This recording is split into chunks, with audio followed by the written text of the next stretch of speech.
Hey there guys, this is Obsidian Jill. Got another video for you today. And kind of continue my week of controversial videos. We have the next up one, which I kind of meant to have out at the beginning of the month. But now some new news have come out just today. So it's actually good that I waited because I'm going to assume, there's going to be some assumption in this video, but I'm going to assume that the news are linked. But let's kind of jump into it here. So it all started back in the beginning of May, where Devlock, which used to be a dev on DC Universe Online for a long time, then he went to a different project. He's still with the company, just on a different project. After 19 years, I've decided to finally move on from SOE, Daybreak, Dimensional Link. I'm now the design director at a studio co-founded here in Austin, Jackalope Games. I'm super excited about this change. I'm working with some of the best people I've ever worked with. And that linked a NetEase Global article, which we have here, which basically is just like looks like a Chinese investment firm or a Chinese related NetEase Games or division of NetEase. Basically, they've announced a first U.S. studio, Jackalope Games, based in Austin, Texas, and creating new exciting PC and console games, first-party studio, etc. But the main news about that is that it's led by Jack Emmert. And if you didn't know who Jack Emmert was the CEO appointed of Dimensional Link and kind of like Daybreak Games, the DC Universe Online, basically the head honcho for DC Universe Online for a very long time, and that started in 2016. And what significance may ask about that is that Jack Emmert did have, I'm not here to draw conclusions or assumptions about everything, all of his influence on DC, but he did have some very key points of influence. So the first one we can kind of take a look at, if you take a look at that date, June 8th, 2016, the first thing that comes to mind is time capsules. So time capsules. So Jack Emmert used to work on other games, the biggest one being maybe not the biggest one, but the biggest influence one was being Star Trek Universe Online, which is where the concept of like loot boxes came from. So if we take a look here, if you remember that date, if we go to the very first time capsule, it's kind of sad how many time capsules we've had, but that's a topic for a different video. But if we go to the first one, that is 2016. So that's August 2016, and then he was hired in June. So already you have the influence coming right away from the time capsules. So, and the concept, the same thing, I could cover a whole video just on time capsules themselves, but the concept here, what I always have had an issue with is, like, I get that we have to have cosmetic styles. It's a huge part of the game for some players. Booster bundles, I think, are the much better approach to that. Why? Because I think one of the most evil things that's happened to DC under Jack Emmert's rule is that the skill points being tied to time capsules. That's my problem.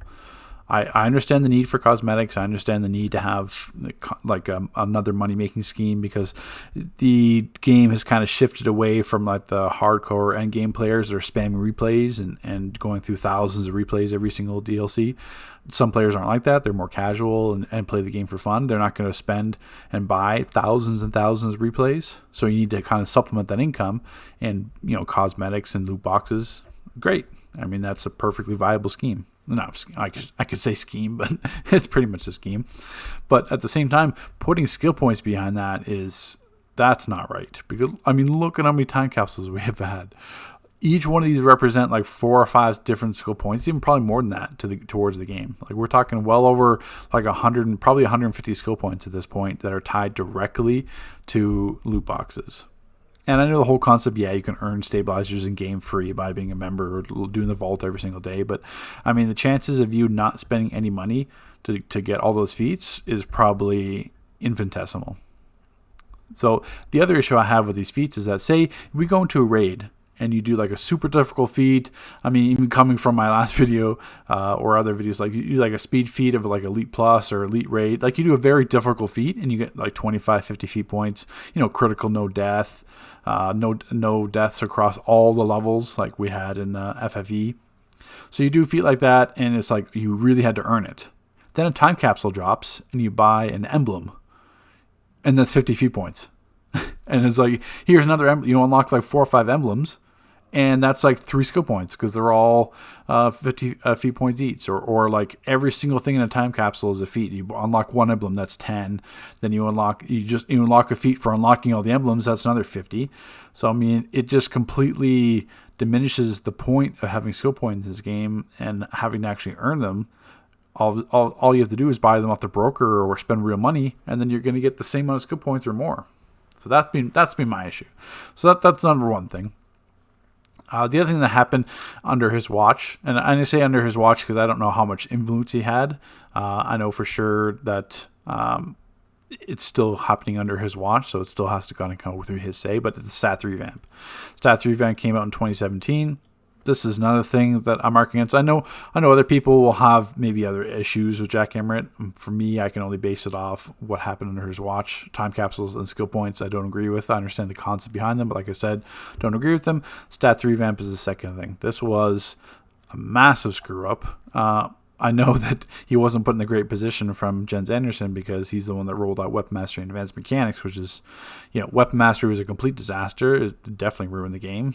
Advanced Mechanics started to show promise, and I know a lot of new players or a lot of players watching this kind of started playing around the Advanced Mechanic days, so they are not fully understand what the game was like before Advanced Mechanics.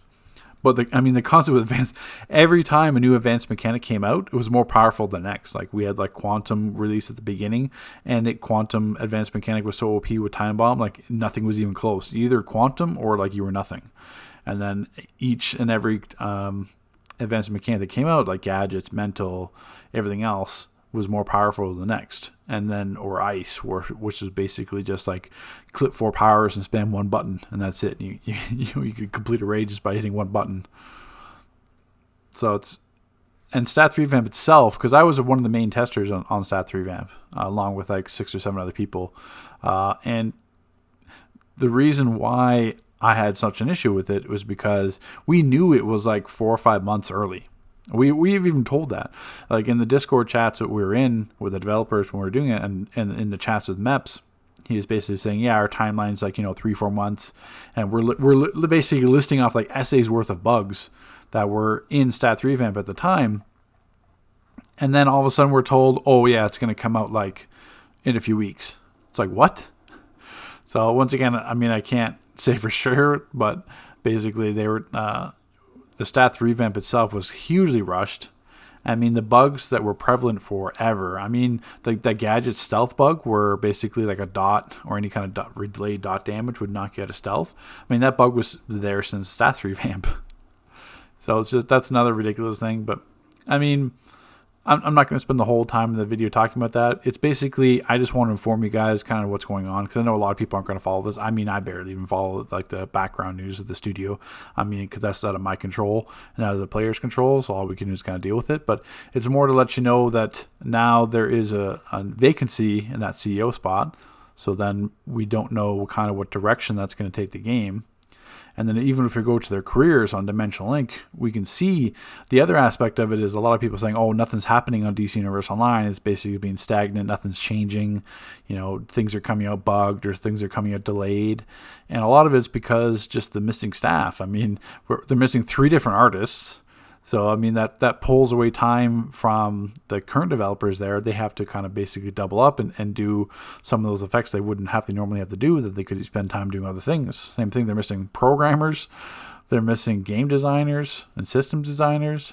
So, I mean, we can see that they're missing a lot of staff, which I know a lot of people aren't going to realize. They're just like, oh, people don't, or players normally don't take effect in that or look into this. But it's basically just saying that it's not the current team's fault. A lot of it's because they're running like a really skeleton crew, which is something that could change in the future as well, especially now with the new announcement is that the Marvel MMO from DC Universe Online devs is canceled. So part of the DC Universe Online, when Dimensional Link came out, there was like a second project or unannounced project that was going to be a Marvel MMO game that was confirmed, and now it's canceled. Now, a lot of that could be, like if we go into the article here with EG7, and there was a previous Marvel game in development with Jack Emmert that was canceled as well way back in the past. So that these two could be linked, I mean, one could lead to another. Jack Emmert leaves. EG7, which is kind of like the parent holding company with Daybreak and everything else, they see that it's not worth it to invest future into that game. So now they're saying here it is planned to invest roughly $50 million in the game, but instead putting this into supporting both the Lord of the Rings Online and DC Universe Online, as well as new game opportunities with our first-party original IPs.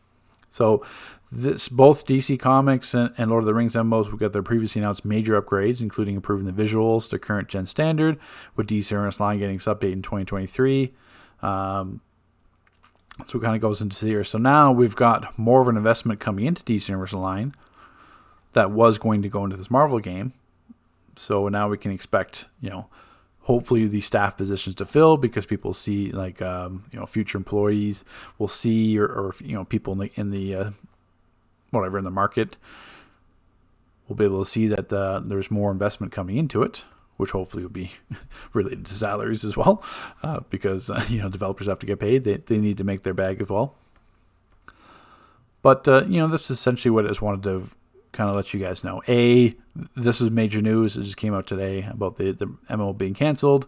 We've got some developers leaving, along with Jack Emmert, along with Locke on the other game. We also had TL Lantern leave as well, who had been a big component. He did some aspects of FGSE. I mean, you can see his presence on the forums as well. So we've got some developers leaving. We've got career spots opening. We've got more investment opportunities into DC.